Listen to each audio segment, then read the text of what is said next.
चक्षुः सूर्यो अजायतः श्रोत्रादानसप्राणसमुपादगिरजायत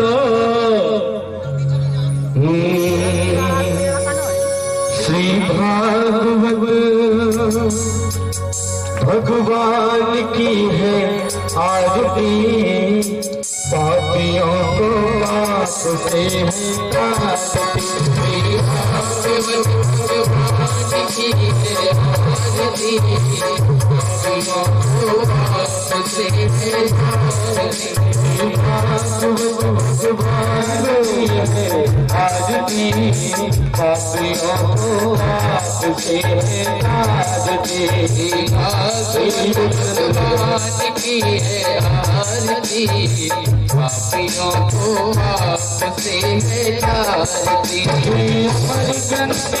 मुक्ति पंथी पंचम वेद निराला, सब ज्योति जगाने वाला। ये हमारी ग्रंथि है मुक्ति पंथी पंचम वेद निराला, सब ज्योति जगाने वाला। ये हमारी ग्रंथि है मुक्ति पंथी पंचम वेद निराला, सब ज्योति जगाने वाला। ये हमारी ग्रंथि मुक्ति पंथी पंचम वेद निराला, सब ज्योति जगाने वाला।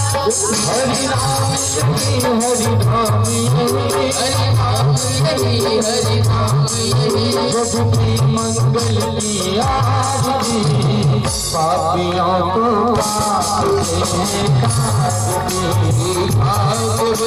भगवान की है आरती, पापियों को पाप से काटती।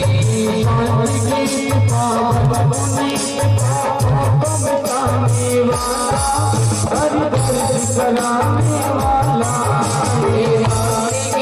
पावन पुनीत पापों मिटाने वाला, हरि दर्द कराने वाला। शांतिवीर पावन पुनीत पापों मिटाने वाला, हरि दर्द कराने वाला। शांतिवीर पावन पुनीत पापों मिटाने वाला, हरि दर्द कराने वाला।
महिमा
तत्पश्चात् निरोगादेश आत्माभिवन्दनमात्मनित्यं समर्पयामि।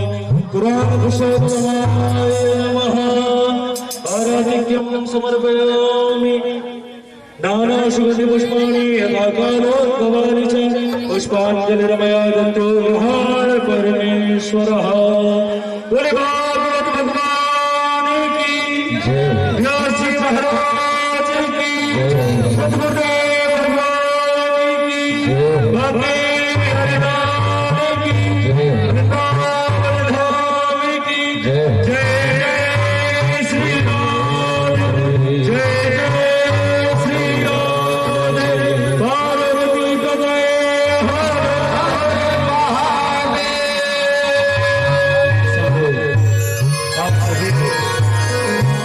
आप सभी भगवत प्रेमियों से मेरा आग्रह है, जो पांडवों के बाहर खड़े हुए हैं, मेरा उनसे विशेष आग्रह है कि आप लोग पंडाल के अंदर अपना स्थान ग्रहण कर लें।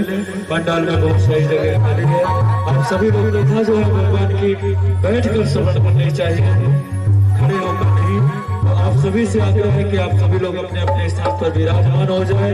और हम आप सभी जो अभी भक्तगण कथा प्रांगण तक नहीं पहुंच पाए हैं, मैं उनसे भी आग्रह करना चाहूंगा कि आप सभी लोग भी अतिशीघ्रता पूर्ण कथा प्रांगण में पहुंचे और पहुंचकर सुंदर भगवान की इस मधुर मंगलमय गाथा को श्रवण कर अपने जीवन को कृतार्थ बनाएं।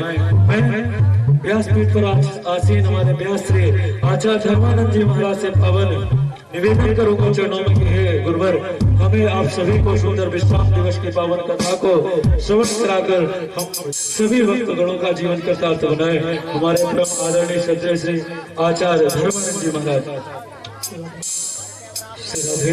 एक बार सभी लोग प्रेम से बोलेंगे राधे राधे। एक बार और बोलिए ऐसे, एक बार जोर से बोलिए। पूज से महाराज जय श्री राम। श्री राधे श्री राधे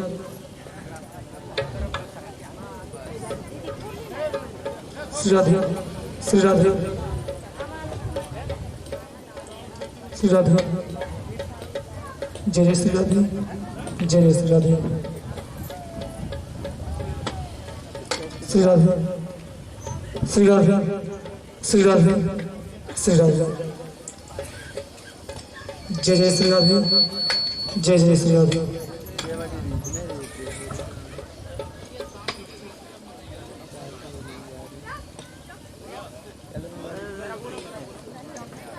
जय जय श्री राधे जय जय श्री राधे जय जय श्री राधे जय जय श्री राधे जय जय श्री राधे जय जय श्री राधे जय जय श्री राधे। पूर्णेन्दु सुंदर मुखा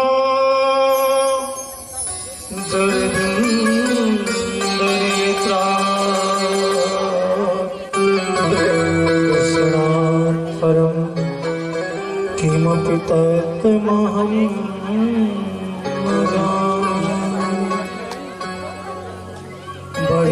बलिहापीडं नटवरवपुः कर्णयो कर्णि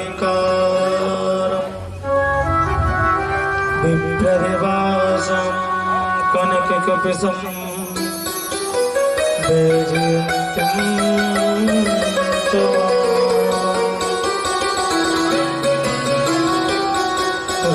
रन्ध्राणि वेणुरधरसुधया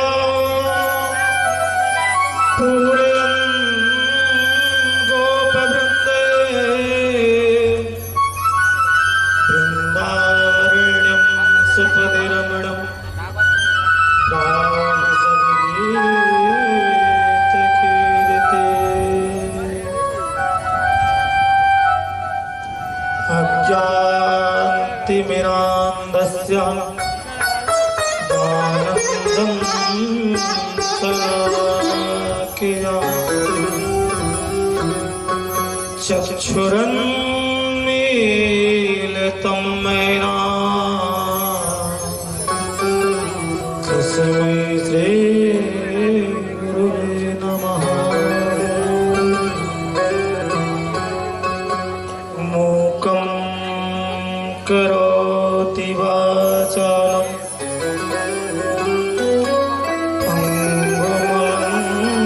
अंगुमलङ्घयते गिरिं यत्कृपातमहं वन्दे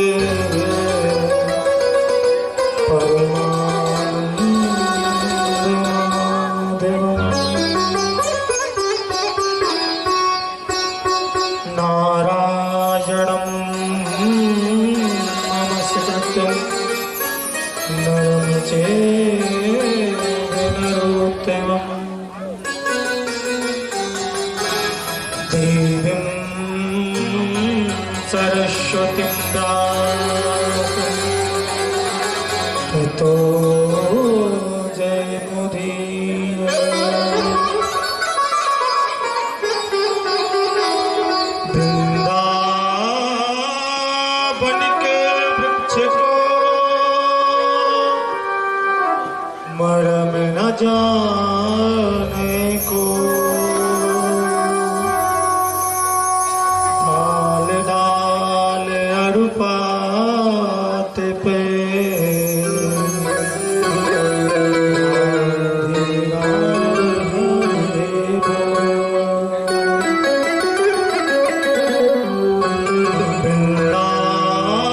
वृंदावन माणिक बनो करते गुंजा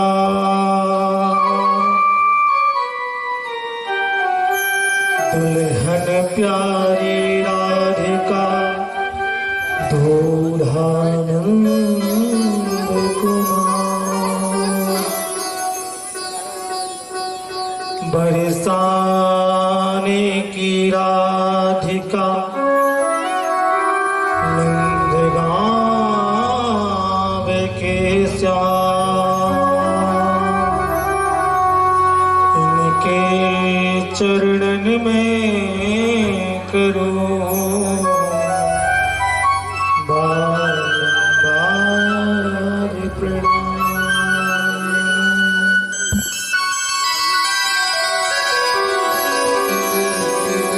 बोली वृंदावन बिहारी लाल की जय हो, श्रीमद्भागवत महापुराण की जय हो, जय जय श्री राधे।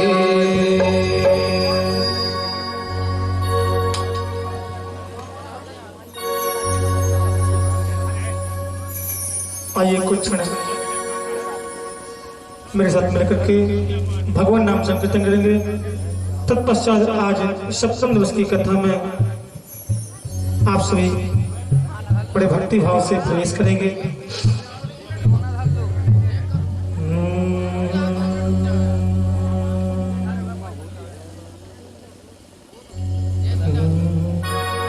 जय जय श्री राधे, जय जय श्री राधे, जय जय श्री राधे।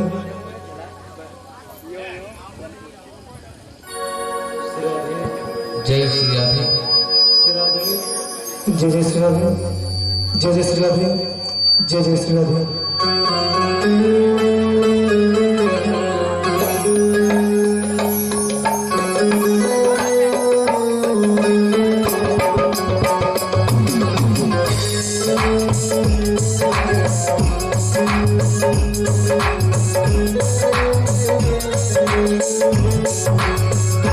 मेरो राधा रमणे गिरधारी गिरधारी सामे बनवारी। सही बड़े भाव से तल से बैठे हुए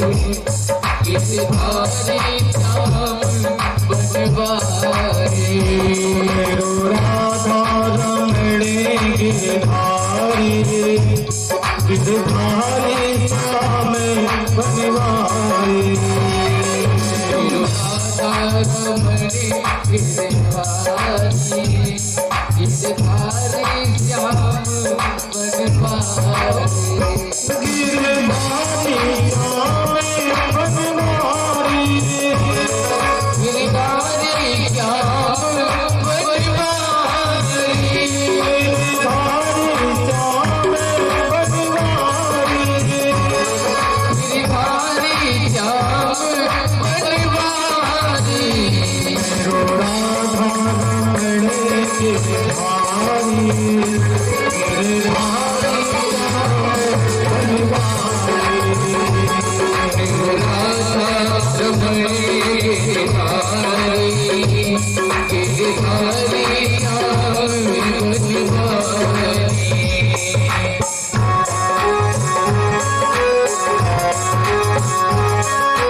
नारी गिरधारी श्याम बनवारी। बोले वृंदावन बिहारी लाल की जय हो। श्रीमद् भागवत महापुराण की जय हो। जय जय श्री राधे, जय जय श्री राधे, जय जय श्री राधे।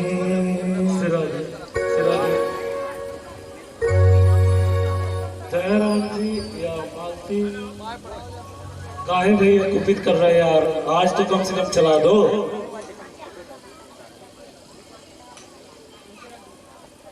भैया दयाराम जी और मालती यदि आवाज सुन पा रही हैं तो आकर अपने बच्ची को तो ले जाएं, कम से कम उनकी बच्ची स्टेज में है, आकर अपनी बच्ची को जरूर ले जाएं। श्राद्धे आइए कथा की ओर चलते हैं। अखंड सच्चिदानंद मुकुंद माधव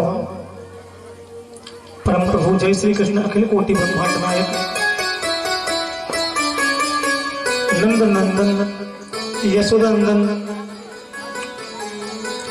देवकी परमात्मा श्री कृष्ण की बांगई प्रतिमूर्ति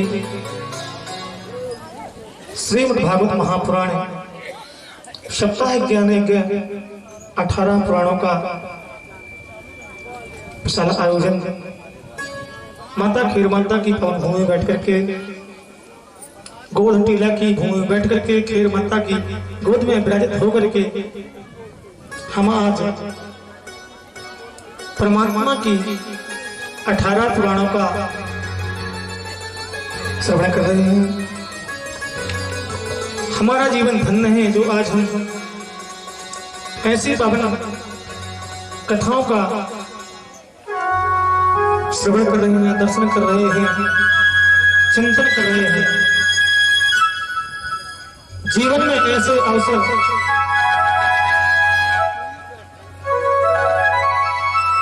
बड़ी देर से आ पाते हैं, लेकिन हम धन्य हैं, हमने एक छोटी सी सोच रखी अपने शिष्य मंडल पास और हमारे शिष्य मंडल ने आज इतना विशाल आयोजन इस गोवर्धन टीला की भूमि में बैठ करके खीर माता की सहमति से अनुमति से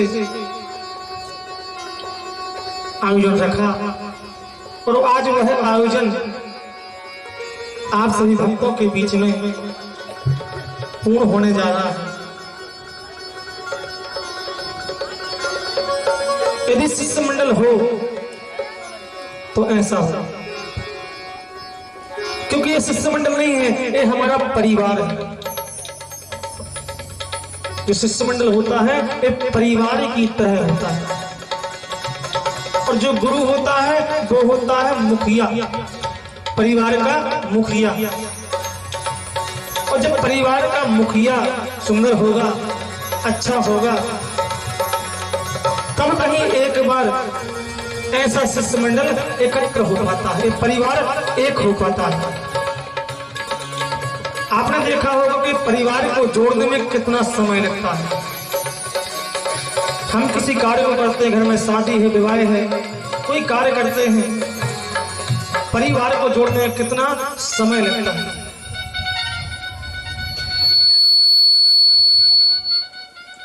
और आज गुरुजी ने थोड़ा सा शिष्य मंडल के पास में अपनी बात को रखा और शिष्य मंडल परिवार ने आज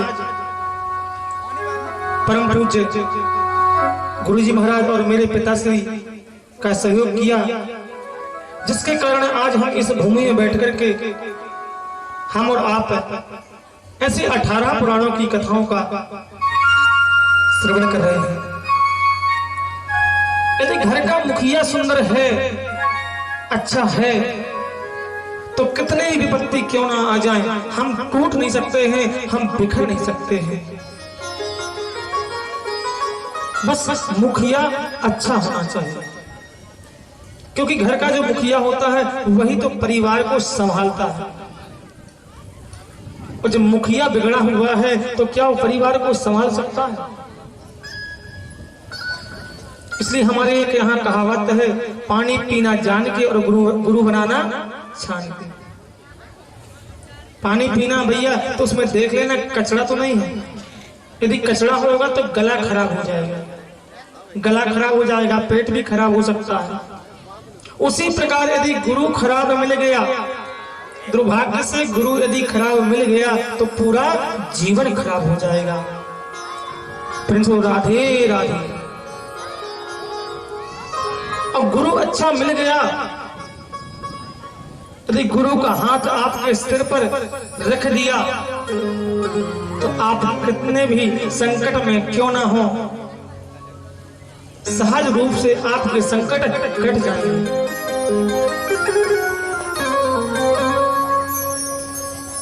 और आज इस शिष्टमंडल ने एक छोटी सी कोशिश की, क्योंकि जो हमारा शिष्टमंडल है इतना पैसे वाला तो नहीं है,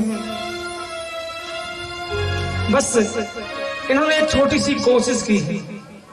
और एक बात कहूं, कहते हैं कि लहरों पर चल के नौका कभी पार नहीं होती और कोशिश करने वालों की कभी हार नहीं होती। इन्होंने कोशिश की और आज वह कोशिश इनकी एक विशाल कार्यक्रम में को पूर्ण करने में इनका सहयोग बनने जा रहा है, इनका नाम आज जुड़ने जा रहा है। बस इन्होंने थोड़ी सा साहस दिखाया, जितना जिसके पास बन सका, तन मन धन से जितना बन सका, सभी ने अपना सर्वस्व अपने गुरु रूपी पिता को समर्पित किया।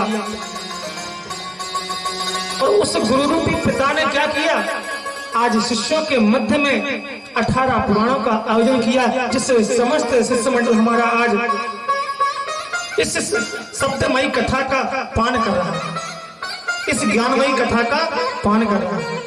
और गुरु वही है जो हमारे अंधकार को मिटा करके हमारे हृदय में प्रकाश भर दे। कितने सुंदर शब्द हैं गुरु। रू का अर्थ होता है अंधकार और रू का अर्थ होता है प्रकाश। जो हमारे हृदय के अंधकार को निकाल करके हमारे हृदय में प्रकाश भर दे, वही तो गुरु है।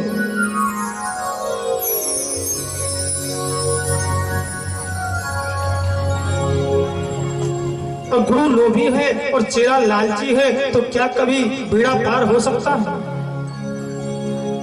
यदि भैया दुर्भाग्य से गुरु लोभी मिल जाए और चेला लालची, गुरु लालची मिल जाए और चेला लोभी मिल जाए तो पार हो सकता है? कभी नहीं हो सकता। लोभी गुरु लालची चेला, बाकी आपको पता है। आगे राधे राधे।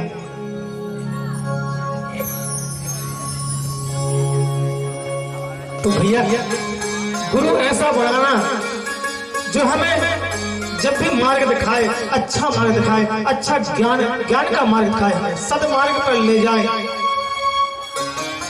गुरु ही वही है, गुरु ही है जो हमें उस परमात्मा से जोड़ सकता है।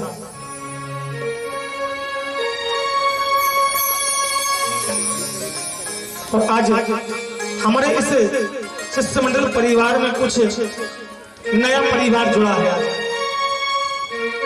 10 से 12 लोग जो हमारे परिवार में आज सम्मिलित हो गए।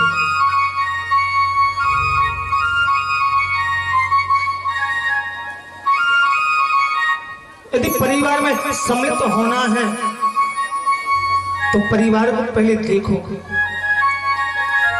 गुरु को पहले देखो। कुछ लोग होते हैं महाराज जी आए, बस महाराज जी हमारे तो दीक्षा मंत्र दो महाराज जी। अरे दीक्षा मंत्र दे दी भैया, उससे क्या होगा? पता चला कि 1 वर्ष तक गुरुजी आए नहीं, शिष्य को गुरुजी के दर्शन हुए नहीं। शिष्य भी ने सोचा चलो महाराज दीक्षा दे गए थे, कोई नहीं, मंत्र तो भूल गए, गुरुजी भी अब आते तो है नहीं, चलो भूल ही अच्छा।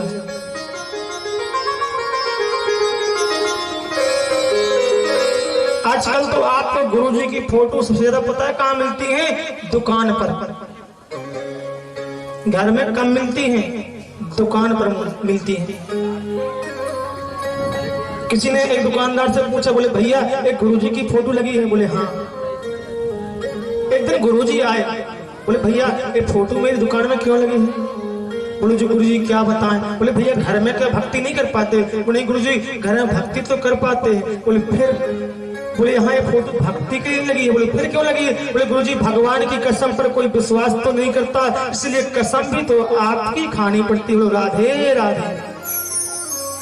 आजकल गुरुजी की फोटो दुकान पर मिलती काय के लिए? कसम खाने के लिए। जब गुरु की कसम खा ली तो भैया आंख मूंद करके आपको विश्वास करना पड़ेगा, भरोसा करना पड़ेगा।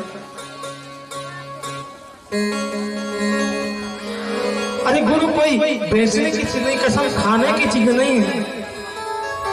इंसान क्या गुरु होता है? गुरु तो मंत्र होता है। और पत्थर क्या भगवान होता है? भगवान तो विश्वास होता है। इंसान कभी गुरु हो ही नहीं सकता है। बस गुरु तो वही है जो उसने आपके कान से मंत्र को दिया है, उस मंत्र को दिया है, वही तो गुरु है। मंत्र जाप मम दृढ़ विश्वासा। आपको उस मंत्र पर विश्वास होना चाहिए। जो गुरु ने मंत्र दिया है उस पर यदि आपको विश्वास है तो आप संसार में कितनी बड़ी मुसीबत फंस जाएं, आप सहज ही उस भव सागर से पार हो जाएंगे। क्योंकि आपको उस मंत्र पर विश्वास है। और जब विश्वास नहीं है तो आप एक बार क्या 20 बार भी गुरु बना लें तो कोई मतलब का नहीं है।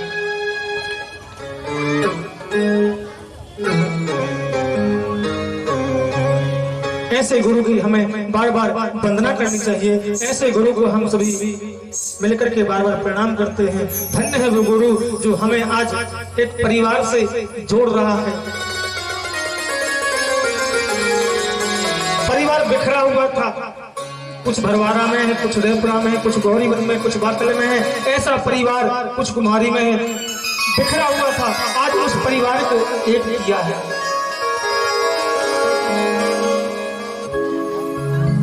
जब परिवार एक होता है तो घर में जब उत्सव होते हैं तो आनंद अलग ही उमड़ता है।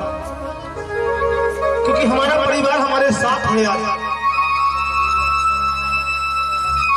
हमें जमाने का डर नहीं है, हमारा परिवार हमारे साथ है। जब परिवार साथ है तो हम डरेंगे क्यों? और जब परिवार में ही फूट है, परिवार में ही लड़ाई मची हुई है, कलह मचा हुआ है, तो संसार के लोग तो मजा देखने के लिए खड़े हैं। चलो इनका परिवार बिखरा हुआ है, चलो हम थोड़ा सा और नमक डालते हैं, हम थोड़ा सा और नमक डालते हैं।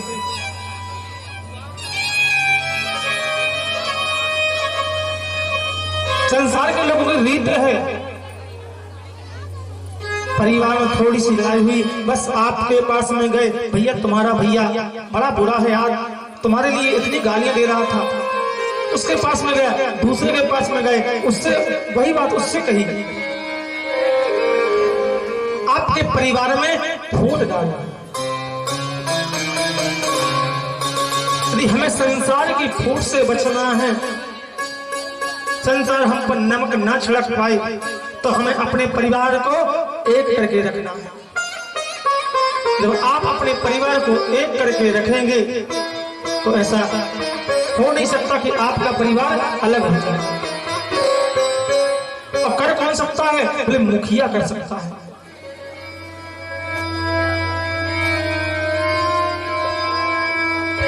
गुरुजी महाराज एक बड़ी सुंदर बात कहा करते हैं, मैंने पहले भी इतनी कही थी, आज फिर आप शिष्ट मंडल के सामने कह रहा हूं। कहते मुखिया मुख सो चाहिए, खान पान को एक। मुखिया कैसा होना चाहिए? बोले मुखिया मुख सो चाहिए। अब मुखिया का आप अर्थ लगाएं, मुखिया का अर्थ क्या होगा? मुंह का अर्थ है मुस्कुराना। जो आपका बुजुर्ग घर में वयोवृद्ध है, मुखिया है, वो यदि मुस्कुराता रहेगा, चाहे दुख हो चाहे सुख हो, तो आपको सुख और दुख दोनों एक से लगेंगे। और यदि थोड़ी सी समस्या आई, विपत्ति आई और मुखिया यदि रोने लगा, तो आपको वो दुख है, बहुत बड़ा लगेगा कि ये दुख कम कैसे हो। मुंह का अर्थ है मुस्कुराना, खी का अर्थ है खिसियाना। कभी कभार घर में यदि आपस में कोई बात होती है तो घर में डांटना भी चाहिए। लड़ाई आदि इत्यादि होती हैं तो मुखिया का काम है कि दोनों को समझाना चाहिए।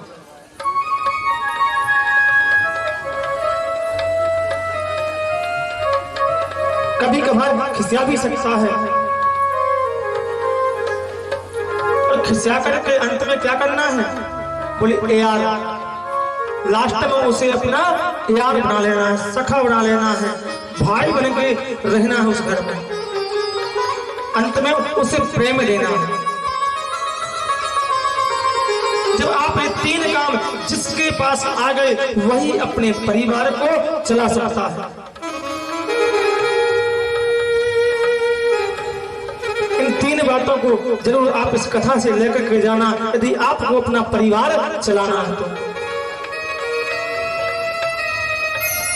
और हम तो चाह करते कि हमारी कथा से कोई 3 घंटा की कथा पूरी श्रवण ना करे, बस केवल एक बात यहाँ से लेकर के जाए। और एक बात भी लेकर के जाते हैं आप तो हमारा कथा वाचना सार्थक है और आपका श्रवण करना भी सार्थक है।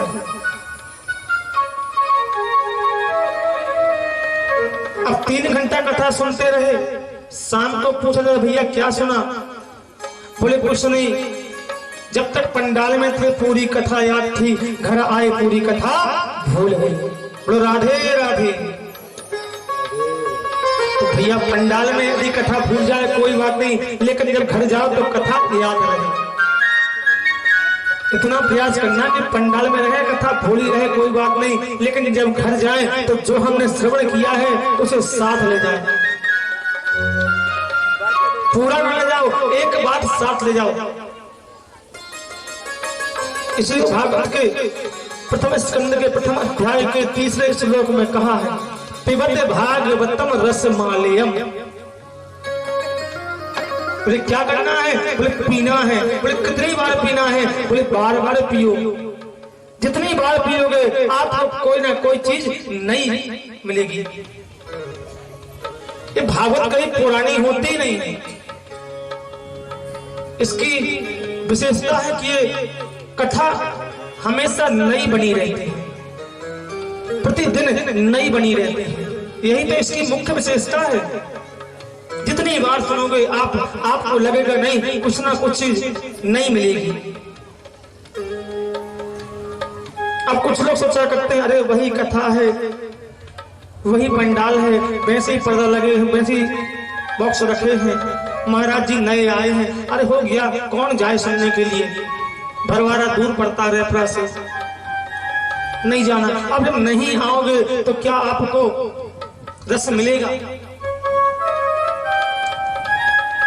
यदि प्रसाद को पाना है तो मंदिर तो आपको जाना पड़ेगा। प्रसाद आपके पास नहीं आएगा, आपको प्रसाद के पास जाना पड़ेगा। उसी प्रकार कथा तो आपके पास नहीं आ सकती है, लेकिन आपको कथा के पास जाना पड़ेगा। लेकिन आज इस ग्राम के जो लोग हैं तो भाग्योदय हुआ है। क्यों? क्योंकि आज तो स्वयं कुआं प्यासे के पास में आया है। आज इस गांव के जो ग्राम के लोग हैं उनके पास तो स्वयं कुआं चल करके आ रहा है। अब भैया पानी ना पी पाए, इसमें गलती ना तो हमारे शिष्य मंडल की है ना आपकी है, गलती तो उनकी है जो इस कथा के होने पर भी अंत में कहे महाराज हमने कुछ सुन नहीं पाया, हम प्यासे रह गए, तो गलती तो उनकी है। जब कुआं चल करके आपके पास में आ रहा है, अरे आप कुएं के पास नहीं जा रहे हैं, कुआं आपके पास में आया है, आप तो जा करके उसका जल पान कीजिए। जब पान करेंगे तो क्या होगा? तृप्ति मिलेगी, जो प्यास लगी हुई थी वो शांत होगी।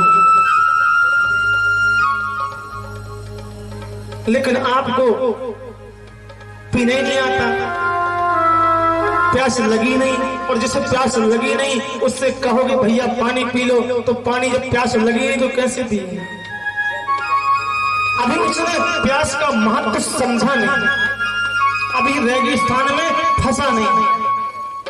जिस दिन फंस गया होता, प्यास का महत्व समझ गया होता, तो ना चाह करके भी कुएं के पास दौड़ करके आता।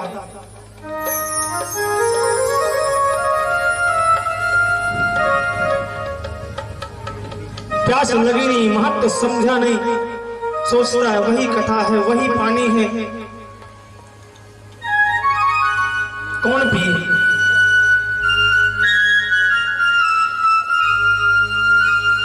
रैपरा वालों के लिए दूर है कुआं, लेकिन भरवाड़ा के ग्राम के लोगों के पास तो पास में है। हमारे शिष्टमंडल के कुआं तो लोगों के पास में है, और आकर को आपको पीना है पानी, बस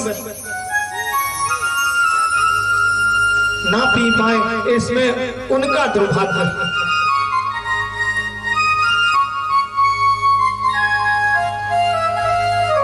धन्य होते हैं ऐसे शिष्य और ऐसे गुरु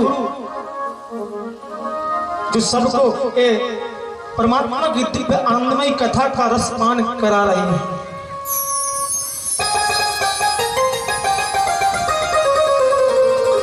क्योंकि हम एक कथा सब कोई कर सकते हैं, एक कथा आप भी कर सकते हैं, आप भी कर सकते हैं, आप भी कर सकते हैं, लेकिन एक साथ 18 पुराण करने के लिए तो परिवार का सहारा लेना पड़ेगा। घर में छोटा कार्य हो कोई दिक्कत नहीं, परिवार दूर है, चलो भैया फोन से कह दिया आ जाए तो ठीक, ना आए तो ठीक। लेकिन घर में बड़ा कार्य होता है तो हमें कार्ड लेके जाना पड़ता है। आज जो हमारे शिष्टमंडल ने इस सराहनीय कार्य किया है, ऐसे शिष्टमंडल को इस व्यासपीठ से बार बार मैं आशीर्वाद देता हूं कि इसी प्रकार से आप परमात्मा के नाम का गुणानुवाद करते रहिए, रस का पान कीजिए, और जो प्यासे हैं उन्हें भी इस भागवत रस का पान कराइए, उनकी भी प्यास मिटाइए। यहाँ सुखदेव जी महाराज प्यासे हैं, आज 7 दिन से गंगा के किनारे प्यासे बैठे हुए हैं। सुखदेव जी महाराज अपने चंद्रमा रूपी मुखारविंद से भगवत की आनंदमयी कथा रूपी रस का पान करा रहे हैं, अमृत का पान करा रहे हैं।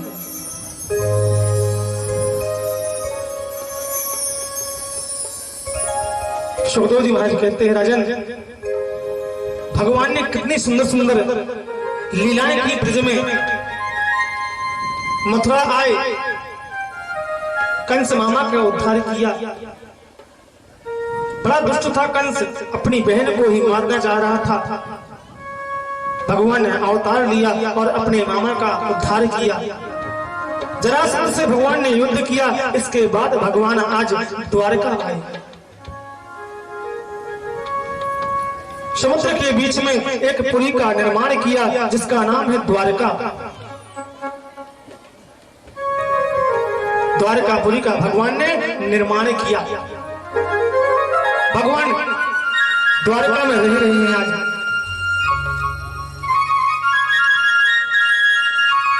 यहाँ राजा विदर्भ देश के राजा भीष्मक की पुत्री रुक्मणी, जिनका विवाह शिशुपाल से पक्का हो गया। इनका भाई रुक्मी अपने मित्र के साथ में विवाह करना चाह रहा है, लेकिन रुक्मिणी माता तो परमात्मा को इस प्रकार से अपना सर्वस्व निछावर कर चुकी थी कि चाह रही थी यदि मेरा विवाह हो तो मुझे कन्हैया ही पति के रूप में प्राप्त हो, मुझे कन्हैया ही पति के रूप में प्राप्त हो।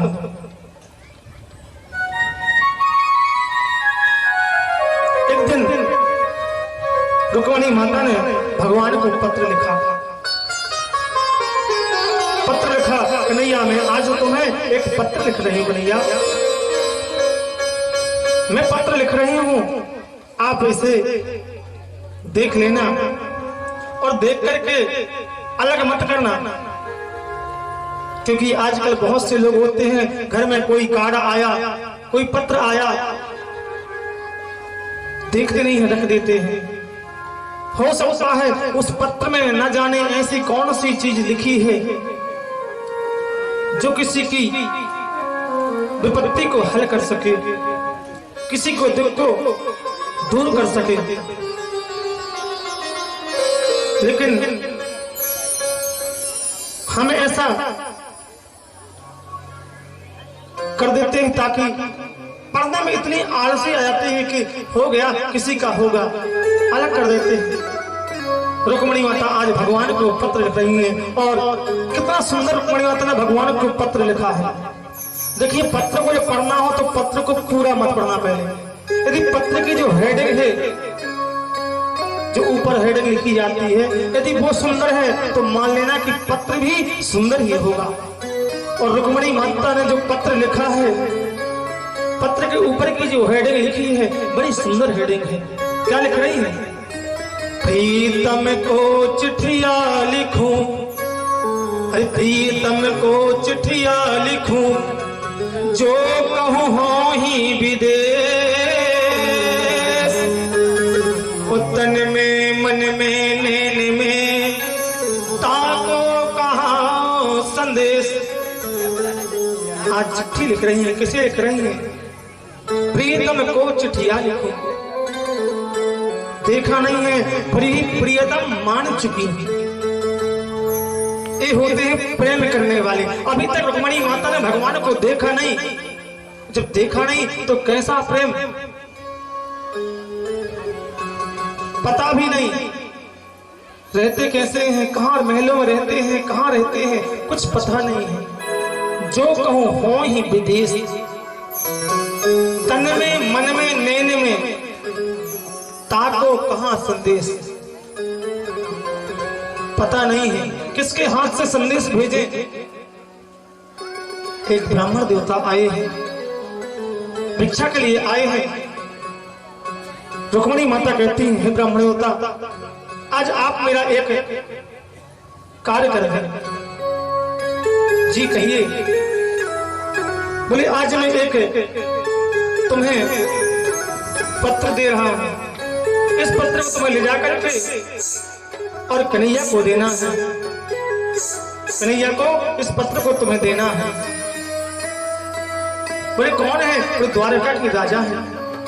बोले, माता मैं जाऊंगा कैसे?